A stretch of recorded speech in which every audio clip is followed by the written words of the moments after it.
folks, we are here. Oh, what a great place. We're at Hotel Fauchere in Milford, PA, one of the premier properties in the Pocono Mountains, but dare I say in Pennsylvania and actually on the eastern seaboard. It's just an amazing property. There's been so much done here. There's so much to talk about. I can't do it justice, but this young gentleman here, candidate Sean Strube, he's also the mayor of Milford, and he won't say this, but I will.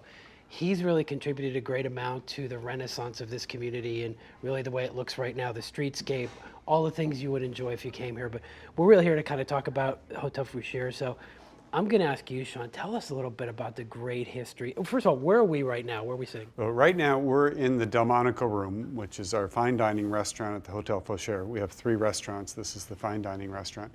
And it's named after the Delmonico brothers, who opened Delmonico's restaurant in New York in 1828. And Delmonico's restaurant was revolutionary because it introduced the concept of a menu. Before Delmonico's, what we think of today as fine dining was only available in private homes or private clubs. There weren't freestanding restaurants that you went to for the food.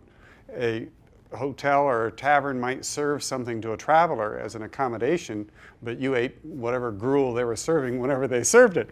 So the Delmonico brothers brought this emerging trend from Paris of culinary innovation, where you'd open a restaurant and you'd have a menu, and people could come in and order a la carte. At any time you were open, anything on the menu, and they would invent new dishes because that was a sensation, that was an attraction.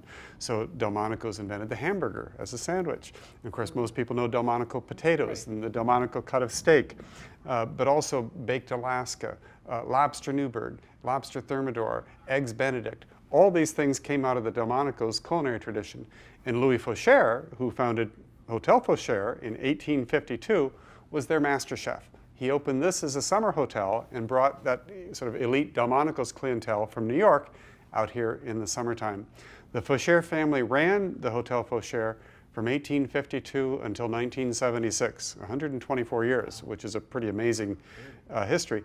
The hotel then closed, and in 2001, Dick Snyder and I bought the hotel. It was at risk of being torn down, and we completely renovated it and reopened and became a Relais Chateau property, which is a global collection of about 540 culinary-driven small hotels and fine restaurants. People come and stay here for our food. And we are for Diamond, correct? So yeah, we're for Diamond property. And a little bit about this, the overnight experience. I experienced that myself, but you have to tell us a little bit. It's amazing.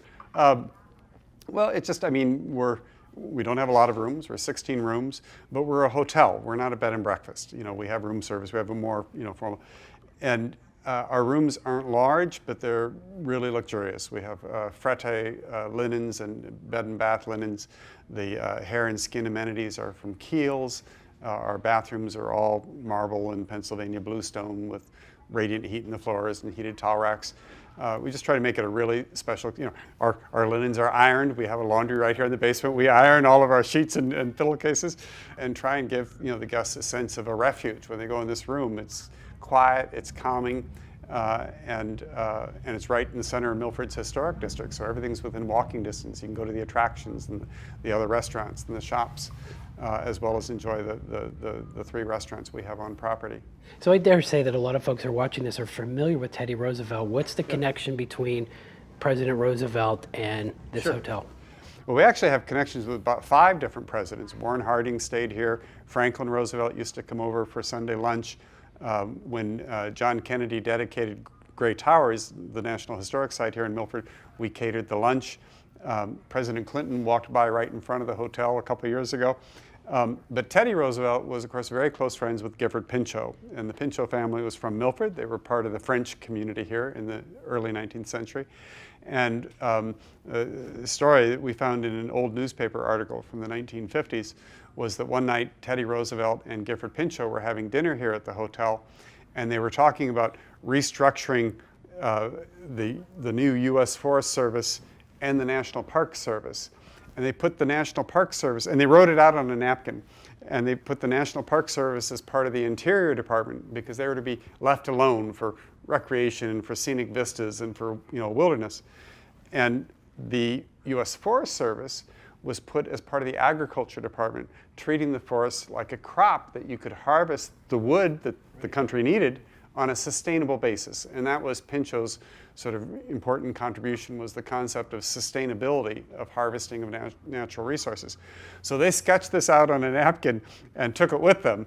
And 3 or 4 days later, Pinchot's chauffeur returned the napkin to the hotel cleaned and pressed. This is just some of the things at the Hotel Fauchere, located in beautiful Milford. We were so lucky to have the owner here, Sean Strube. He's also the mayor of Milford, which has actually gone through a complete renaissance.